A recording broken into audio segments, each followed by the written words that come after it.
마태복음 19장에 보면 한 부자 청년이 예수님께 나와 질문을 던집니다. 선한 선생님이여, 내가 어떤 선한 일을 해야 영생을 얻을 수가 있겠습니까? 그때 예수님께서 뭐라고 말씀하시냐면 이미 주신 계명을 잘 지켜라. 그러자 이 청년이 의기양양해하면서 이렇게 이야기를 합니다. 이 모든 계명들은 제가 다 어렸을 때부터 지켰습니다. 그러자 예수님께서 그를 보시고 그에게 말씀하십니다. 내가 가지고 있는 것을 다 팔아 가난한 자들에게 나눠주고 너는 와서 나를 따르라. 그 전까지 예수님 앞에 의기양양했던 이 청년이 얼굴에 갑자기 슬픈 빛을 띠고 집으로 돌아갔다. 그렇게 성경이 기록되고 있습니다. 그런데 이 청년이 예수님의 말씀을 듣고 집으로 돌아간 이유를 성경이 뭐라고 밝히느냐? 이 청년이 재물이 많은 고로, 재물이 많았기 때문에 자신의 모든 재산을 다 팔아 가난한 사람들에게 나눠주고 예수님을 따르는 그 길을 가지 못했던 것입니다. 이 청년은 좋은 사람입니다. 훌륭한 신앙인이고 율법을 누구보다도 잘 지켰던 사람입니다. 또 그에게는 영생에 대한 궁금증이 있었습니다. 이 세상만 바라보는 사람이 아니라 영혼에 대해서, 영생에 대해서 그는 관심이 있었던 사람입니다. 하지만 그가 마지막까지 놓지 못하고 있었던 것은 그가 예수님한테 질문을 했던 영생에 관련된 것이 아니라 재물이었습니다. 비록 그가 영생에 대해서 궁금증을 가지고 예수님께 질문을 했지만 결국 예수님께서 그에게 있는 재물을 놓아라 말씀하셨을 때 그것을 놓지 못했던 것입니다. 그가 끝까지 무엇을 잡고 있는가? 끝까지 무엇을 놓지 못하고 살아가는가? 그것이 그 사람의 어떠함을 보여주고 있습니다. 우리는 어떤 사람을 평가할 때 이 사람은 이렇고 저렇고 여러 가지 평가 기준을 이야기를 합니다. 하지만 그 사람이 마지막까지 잡고 있는 것이 무엇인가? 그것을 보면 그 사람의 본심을 알 수가 있습니다. 여러분, 오늘 우리는 어떤 것을 붙잡고 살아갑니까? 오늘 내가 놓지 못하는 것은 무엇이고 오늘 나에게 참된 소망이 되는 것은 무엇입니까? 지금 우리는 사순절 기간을 보내고 있습니다. 사순절은 우리의 구원이 어떻게 이루어졌는지를 잘 알려주는 교회 절기입니다. 이 사순절 기간 동안에 가장 중요한 상징이 하나 있다면 당연히 십자가입니다. 이 십자가는 우리의 구원이 어떠한 방식으로 이루어졌는지를 우리에게 분명하게 말씀해 주고 있습니다. 십자가 없이 우리가 구원을 받을 수 있는 것이 아닙니다.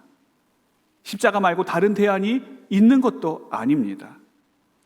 이 십자가가 원래는 무시무시한 사형틀이었습니다. 그래서 그 당시 사람들은 이 십자가에 대한 트라우마가 있었고 십자가라고 하는 이름만 들어도 몸서리를 칠 정도로 이 십자가는 죽음 그 자체였습니다. 십자가를 보면서 그 당시 사람들은 누구나 죽음을 떠올렸고 좌절과 절망을 떠올릴 수밖에 없었습니다. 하지만 이 십자가 예수 그리스도께서 죽으심으로 말미암아 그 십자가를 바라보는 시선이 달라졌고 그 십자가가 상징하는 바가 완전히 바뀌게 되었습니다. 오늘날 이 십자가는 무엇을 뜻합니까? 구원을 뜻합니다. 우리에게 생명을 주는 그 하나님의 생명을 뜻하고 또 우리를 사랑하시는 그 하나님의 놀라운 사랑과 은혜를 상징하는 아주 강력한 표지가 이 십자가에 담겨진 표지입니다. 또한 이 십자가가 우리에게 주는 또 다른 중요한 의미가 있다면 자기 비움과 자기 내려놓음의 표지입니다. 빌립보서 2장 6절부터 7절에 보면 그리스도 찬가라고 하는 내용이 나옵니다. 예수님께서 어떠한 일을 행하셨는가, 예수님께서 어떤 분이신가, 그것을 노래 형식으로 이야기를 하고 있는데 거기에 보면 이런 말씀이 있습니다. 그는 근본 하나님의 본체시나 하나님과 동등됨을 취할 것으로 여기지 아니하시고 오히려 자기를 비워 종의 형체를 가지사 사람들과 같이 되셨고 사람의 모양으로 나타나사 자기를 낮추시고 죽기까지 복종하셨으니 이는 곧 십자가의 죽으십니다. 예수님께서 십자가에서 죽으신 그 사건, 그리고 이 땅에 인간의 몸을 입고 오신 그 성육신의 사건을 어떤 방식으로 이야기합니까? 자기 비움, 자기 내려놓음, 자기 낮춤, 그 방식으로 지금 성경은 우리에게 말씀해주고 있는 것입니다. 하나님께서는 우리를 사랑하셔서 하나밖에 없는 독생자를 우리에게 보내주셨습니다. 우리가 구원받아야 된다. 그 독생자의 죽음으로 말미암아, 그 독생자가 달리신 십자가로 말미암아 우리가 구원받아야 된다라고 하는 그 구원 자체는 그 누구도 부인할 수 없는 사실입니다. 우리가 구원받지 않으면 안 된다라고 하는 것은 구원의 주체이신 하나님께서도 잘 알고 계시고, 구원을 받아야 될 대상인 우리도 잘 알고 있고, 그리고 우리의 구원을 방해하는 사탄의 세력들도 그 사실을 너무나도 잘 알고 있습니다. 그래서 사탄은 우리가 구원받지 않아도 된다, 그런 식으로 유혹하지 않습니다. 너희가 구원받아야 되는데 십자가의 방식으로는 안 된다. 다른 방식, 얼마든지 세상에서 칭송하고 열광하고 환호하는 좋은 방식들이 있는데 왜 굳이 고생스럽게 십자가의 방식을 고수하느냐? 십자가는 매력도 없고 십자가는 사람들 보기에 좋아 보이지도 않는데, 그것 말고 사람들이 박수를 보내고 갈채를 보내는 그런 좋은 방식들, 놀라운 방식들, 그런 방식들을 통해서 구원을 이루는 것이 좋지 않겠는가? 그렇게 우리를 유혹하고 우리를 넘어뜨리려고 합니다. 하지만 여러분, 우리가 구원받을 수 있는 유일한 길은 십자가의 길 외에는 없습니다. 하나님께서 우리를 위해서 열어놓으신 단 하나의 길이 있다면 그 길은 십자가의 길 말고는 다른 길은 있을 수 없는 것입니다. 오늘 본문도 마귀가 예수님을 시험하면서 예수님의 시선을 십자가에서 다른 곳으로 돌리려고 하는 그 장면을 보여주고 있습니다. 첫 번째, 마귀가 시험했을 때 돌로 떡을 만들라, 그 시험이 실패로 돌아갔습니다. 그리고 이번에는 예수님을 높은 성전 꼭대기 위로 데려가서 이야기하는 겁니다. 그런데 여기서 이야기할 때 여러분 한번 보십시오. 아주 발칙합니다. 하나님의 말씀을 인용하고 있어요. 하나님의 말씀을 인용해서 뭐라고 이야기하느냐? 내가 만일 하나님의 아들이어든 뛰어내리라. 그리고 오늘 6절에 기록되었으되 그가 너를 위하여 그의 사자들을 명하시리니 그들의 손으로 너를 받들어 발이 돌에 부딪히지 않게 하시리라. 여러분, 예수님께서 첫 번째 시험을 말씀으로 물리치시니까 이번에는 사탄이 아예 말씀을 가지고 예수님을 시험하려고 하고 있습니다. 여러분, 말씀을 인용한다고 그 말씀 다 믿거나 다 받아들여서는 안 됩니다. 마귀도 하나님의 말씀을 인용합니다. 또 누구도 인용하겠습니까? 이단 사이비들도 말씀을 인용합니다. 제가 대학교 때 이제 이단 사이비 거기에 있는 분들이 저희 집에 와서 전도를 한 적이 있습니다. 제가 신학교에 다니고 있었기 때문에 그분들이 무슨 이야기를 하나 궁금해서 그분들 이야기를 잘 들어봤어요. 근데 그분들이 저희 집으로 들어오더니 제일 먼저 뭘 꺼내느냐? 성경책을 딱 꺼내는 겁니다. 그러면서 저에게 그들의 전도를 시작하는 겁니다. 그분들이 하는 매뉴얼이 있습니다. 그게 뭐냐면 우리가 교회에서 듣고 믿고 있었던 우리의 믿음과 기본적인 상식을 흔들어 놓는 겁니다. 분명 저희 집 앞에 교패가 붙어 있어서 이 집은 교회 다니는 집이구나 라고 하는 것을 그분이 알았을 텐데 일부러 그분들은 교회 다니는 집만 골라서 들어오는 거예요. 그러면서 여태까지 우리가 교회에서 배우고 또 양육받았던 그런 성경 진리들이 잘못되었다, 교회에서 잘못 가르쳤다, 그렇게 이야기를 하는 거예요. 그러면서 또 무슨 이야기를 하느냐? 성경은 성경으로 풀어야 된다, 이런 이야기도 하더라고요. 제가 그분들의 이야기를 들으면서 두 가지 놀란 사실이 있습니다. 하나는 이분들의 성경 지식이 아주 해박한 겁니다. 성경 어디에 무슨 구절이 있고 어디에 무슨 구절이 있고 그걸 정확하게 알고 있어서 딱딱딱딱 그렇게 넘어가는 거예요. 대단하다. 두 번째 놀란 사실은 그들이 그렇게 이야기하는 주장들이 하나도 맞지 않는 거예요. 아니 어떻게 이렇게 하나도 안 맞는 거를 이렇게 자신 있게 이야기할 수 있을까? 그분들은 자신들이 믿는 교리가 있기 때문에 성경을 자의적으로 해석하게 되어 있습니다. 그래서 제가 그분들의 이야기를 듣다가 이 말씀은 그런 뜻이 아닙니다 하면서 논리적으로 이야기를 하니까 그분들이 당황해하는 겁니다. 그리고 다른 주제로 넘어가서 또 막 이야기를 하길래 그 말씀은 그런 뜻이 아니라 이러이러한 뜻입니다. 그렇게 설명을 해드리니까 또 당황하는 거예요. 이게 몇 번 되니까 그분들이 서로 쳐다보니 한숨을 푹 쉬시더니 그래도 자기네들을 믿어야 된다고 자리를 떠났습니다. 하나님의 말씀은 인용하는 게 중요한 게 아닙니다. 하나님의 말씀을 우리가 들을 때 오늘날 하나님의 말씀을 믿으려고 하는 것이 아니라 이 말씀을 이용해서 자신의 사욕을 채우고 자신의 어떤 주장을 내세우기 위해서 말씀을 사용하는 분들이 참 많이 있습니다. 말씀은 인용하는 것이 중요한 것이 아니라 그 말씀을 믿는 것이 중요한 것이죠. 이 말씀이 내게 주시는 하나님 말씀이라고 내가 믿으면 어떻게 됩니까? 그 말씀에 순종하게 되어 있습니다. 그래서 우리가 말씀을 대할 때 가장 중요한 것은 이 말씀을 진정으로 믿는 것과 그 말씀에 순종하는 것입니다. 물론 우리가 말씀을 들었다고 100% 다 순종할 수는 없습니다. 그렇게 살고 싶지만 그렇게 살지 못합니다. 하지만 적어도 우리 마음 가운데에는 이 말씀을 들었을 때 이 말씀에 순종해야 된다라고 하는 사실은 알고 있습니다. 그리고 이 말씀의 뜻에 따라, 이 말씀이 내게 주시는 그 음성에 따라 노력하고 또 순종하고자 하는 그 애씀은 우리에게 있습니다. 그런데 이 말씀을 인용만 하는 사람들은 그런 게 전혀 없는 겁니다. 오로지 자신의 생각, 자신의 주장을 내세우고 어떤 자신의 가치관을 다른 사람들에게 강요하기 위해서 이 성경을 계속해서 여기저기서 인용만 하고 있는 것입니다. 여러분, 마귀가 하나님의 말씀을 모르는 게 아닙니다. 어떤 분은 그런 이야기를 합니다. 마귀는 최고의 신학자다. 그렇게 마귀는 하나님의 말씀을 잘 알고 있지만 문제는 무엇입니까? 하나님의 말씀을 믿지 않습니다.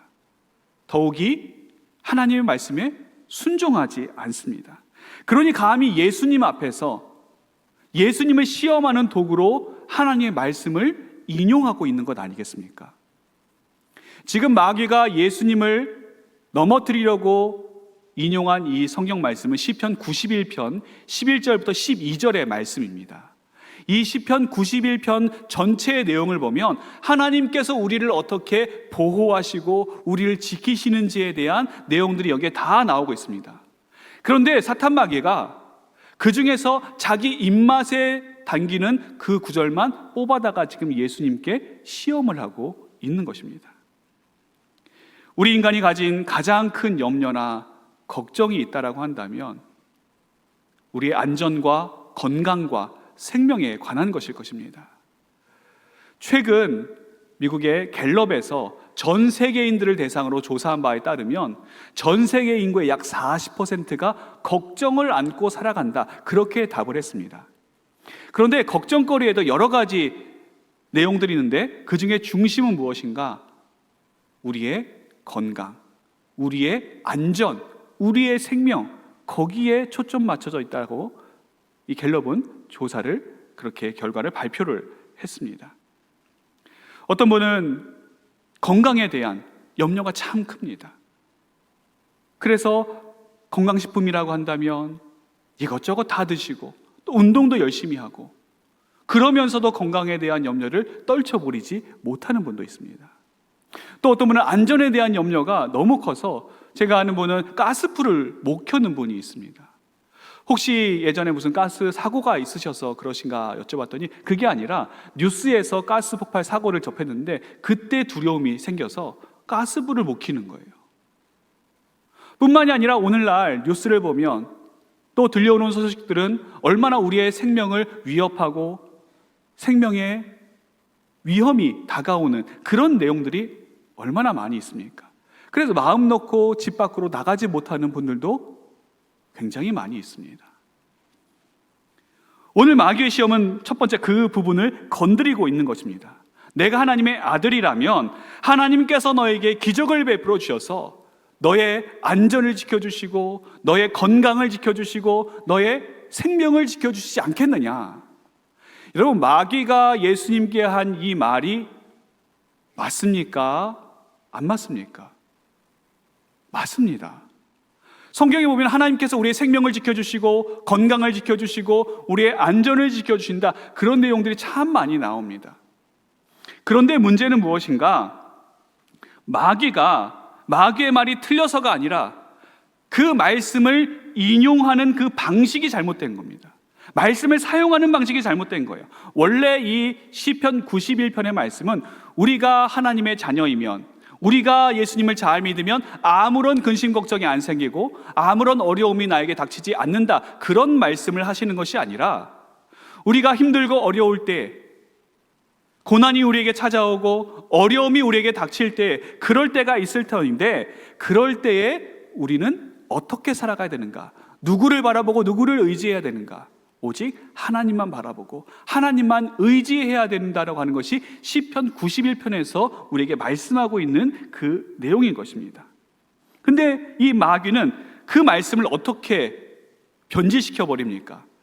하나님이 나를 사랑하시는지 사랑하시지 않는지, 내가 하나님의 자녀인지 자녀가 아닌지를 테스트해보는 그 도구로 왜곡시켜 버린 것입니다. 지금 마귀가 말하는 이 구조를 한번 보십시오, 여러분. 내가 만일 하나님의 아들이라면, 이게 원인입니다. 그럼 그 뒤에 따라오는 결과는 무엇입니까? 내가 만일 하나님의 아들이라면 내가 성전 꼭대기에서 뛰어내려도 너는 괜찮을 것이다. 이게 마귀가 이야기하는 문장의 구조입니다. 이걸 우리로 대입해 보면, 내가 만일 하나님의 백성이라면, 내가 만일 믿음이 좋은 사람이라면 뒤에 어떤 말이 나와야 됩니까? 내가 살아가면서 아무런 문제가 없을 것이고 병에 걸리거나 낙심하거나 실패하거나 그런 일이 전혀 없을 것이다. 그렇게 이어지고 있는 것입니다. 그래서 결국 건강하면 하나님의 사랑을 받는 자이고, 형통하면 하나님의 크신 은혜를 받는 자이고, 세상에서 잘 되고 성공하면 하나님께서 나와 함께 하시는구나 라고 하는 것을 깨닫는 그런 용도로 지금 하나님의 말씀을 바꿔버린 것입니다. 여러분, 우리가 하나님께 사랑받는다, 우리가 하나님의 자녀다, 그것은 이러한 놀라운 기적으로 판가름되는 것이 아닙니다.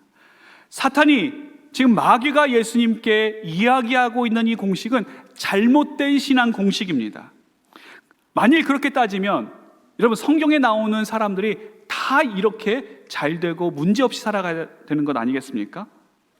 성경에는 어려움과 고난과 실패에 대한 이야기가 없이 하나님을 믿으면 세상에서 성공하고 잘되고 복받고 평안을 누리고 그런 이야기들만 가득해야 됩니다. 그런데 우리가 성경을 보면 아시겠지만 그런 이야기보다는 하나님의 사람들을 한번 보십시오. 얼마나 많은 어려움이 있고 고난이 있고 아픔이 있습니까?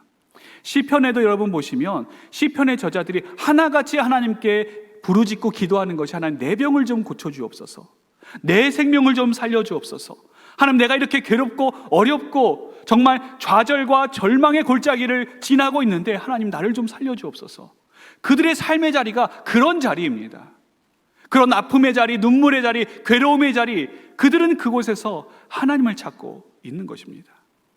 그러니 우리가 하나님을 믿는다고, 예수님을 믿는다고 우리에게 모든 근심과 걱정, 염려가 다 안 다가오는 것이 아니라, 진짜 하나님께서 우리를 사랑하신다라고 하는 증거는 무엇인가? 그런 어려움 가운데 있을 때, 그런 아픔 가운데 있을 때에, 누구도 알아줄 수 없고 누구도 나를 건져줄 수 없는 그런 괴롭고 힘든 상황 가운데 있을 때 하나님께서 나를 버리지 아니하시고 그곳에서 나를 다시 일으켜 주신다라고 하는데, 하나님의 사랑의 증표가 담겨져 있는 것입니다. 우리도 또한 마찬가지입니다. 하나님께서 나를 사랑하시고 내가 참된 그리스도인이라고 하는 지표는 어떤 신비한 기적을 통해서만 나에게 그것이 증명되는 것이 아니라, 말할 수 없는 고통 가운데, 낙심과 절망 가운데 하나님의 사랑을 내가 받음으로 그 자리에서 다시 일어나는 그 은혜가 나에게 주어진다라고 하는 것, 그것을 우리는 결코 잊어서는 안 되는 것입니다. 찬송가 336장을 보시면 환난과 핍박 중에도 성도는 신앙 지켰네. 여러분, 사탄의 말에 의하면 성도는 환난을 당하면 안 됩니다. 핍박을 당하면 안 되는 것이죠. 그러나 진정한 믿음은 무엇인가? 환난과 핍박 중에도 믿음을 지키는 것입니다. 이 신앙 생각할 때 우리 마음이 기쁨이 넘치게 되는 것입니다.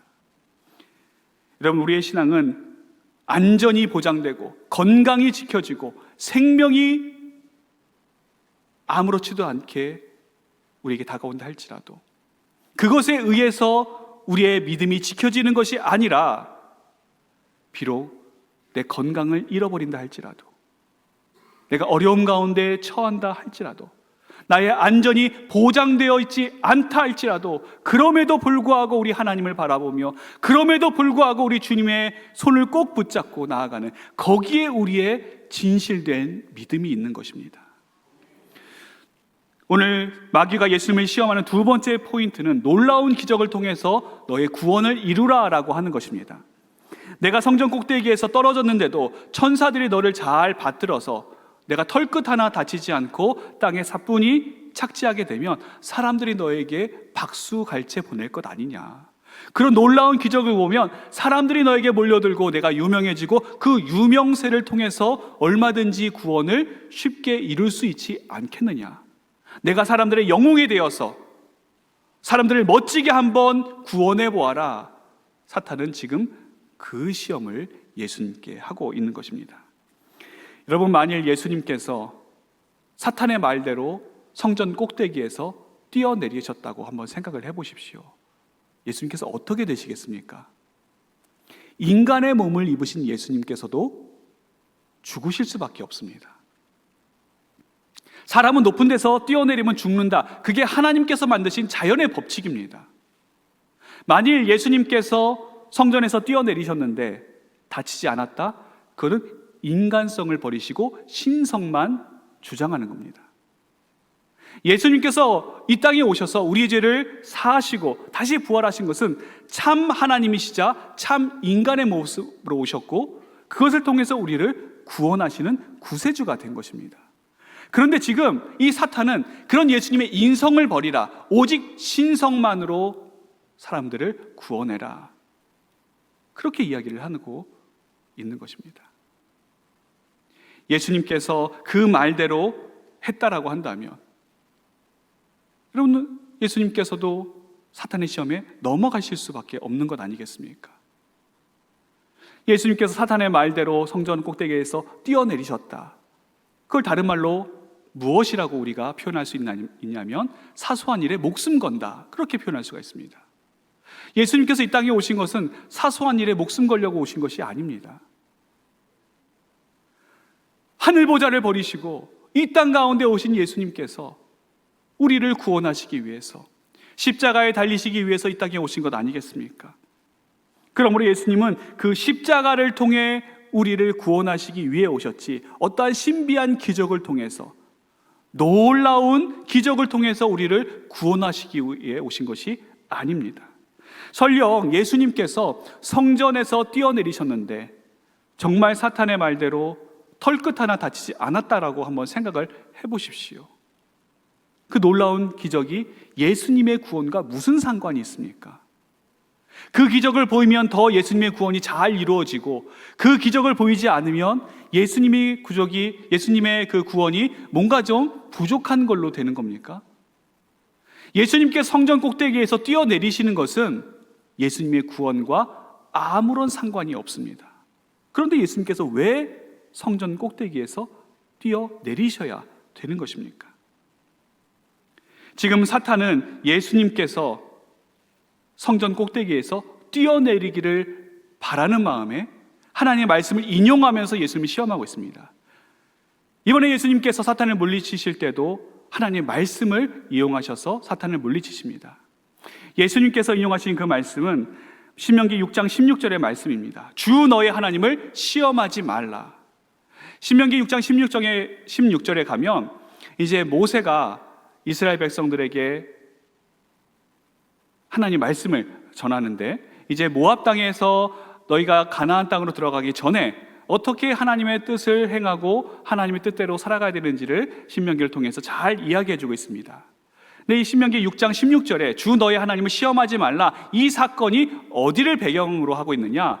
출애굽기 17장에 보시면 이스라엘 백성들이 출애굽하고 나서 먹을 물이 광야에 없다고 하나님을 원망하고 모세에게 타박을 하게 됩니다. 그래서 모세가 하나님께 기도를 하니까 하나님께서 반석에서 물을 내게 하셨습니다. 이 사건을 모세가 기억하고 있다가 이 사건에 대한 평가를 어떻게 내리느냐, 이렇게 이야기합니다. 그들이 여호와를 시험하여 이르기를 여호와께서 우리 중에 계신가 안 계신가 하였음이었더라. 즉 이스라엘 백성들은 이 무리바 사건을 통해서 하나님의 놀라운 기적이 있으면 하나님이 우리와 함께 하시는 것이고, 하나님께서 우리와 함께 하시지 않으면 하나님이 우리와 함께 하시지 않는 것으로 테스트했던 것입니다. 즉 기적의 유무를 가지고 하나님의 함께 하심의 유무를 판가름했던 것이죠. 오늘날 내 인생에 일어나는 기적을 가지고 하나님께서 나와 함께 계시는가 계시지 않는가를 시험하는 분들이 있습니다. 그런 것으로 여러분, 하나님이 우리와 함께 하신다라고 하는 것을 알 수 있는 것이 아닙니다. 하나님께서 우리와 함께 하신다라고 하는 그 사실은 이미 임마누엘 되신 예수님을 이 땅에 보내심으로 확증시켜 주셨습니다. 신비한 기적이 우리를 구원하고 신비한 어떠한 놀라운 것들이 우리를 구원시키는 것이 아니라 하늘 보좌를 버리시고 이 땅 가운데 오신 그 예수 그리스도, 그 주님께서 달리신 십자가가 우리를 구원하고 그 십자가의 길로만 우리가 구원받을 수 있음을 우리가 결코 간과해서는 안 되는 것입니다. 우리를 구원하시고 우리에게 영원한 생명을 주시는 분은 오직 그리스도 한 분밖에는 안 계십니다. 그러므로 우리가 붙들어야 될 분이 누구입니까? 우리 그리스도인들이 붙잡아야 될 분이 누구입니까? 바로 그 예수 그리스도, 우리에게 생명을 주시고 구원을 주시는 예수 그리스도를 우리가 오늘도 붙들고 나아가야 되는 것입니다. 사랑하는 우리 전주산돌교회 성도 여러분, 우리에게 일어난 진정한 기적은 어떤 놀라운 다른 것이 아니라 예수님께서 달리신 그 십자가에 있습니다. 하나님의 아들이 달리신 그 십자가를 통해 우리를 구원하고 그 십자가를 통해 우리에게 참 생명을 주신다라고 하는 이 구원의 말씀, 이 복음의 말씀, 이것만큼 우리에게 놀라운 기적이 어디에 있겠습니까? 주님의 십자가에 구원의 능력이 담겨져 있고 주님의 십자가에 우리를 향한 하나님의 무한하신 사랑이 담겨져 있습니다. 그러므로 이 십자가가 우리의 자랑이 되는 것이고, 그러므로 이 십자가가 우리의 진정한 소망이 되는 것입니다. 그리스도인은 어떤 사람입니까? 십자가를 바라보고 십자가만을 붙드는 십자가의 사람들입니다. 우리 삶의 모든 자리에서, 모든 영역에서 우리 주님의 이 십자가만을 붙들고 이 한 주 은혜 가운데 승리의 삶을 살아가는 우리 전주산돌의 모든 성도들 되시기를 주님의 이름으로 축원합니다.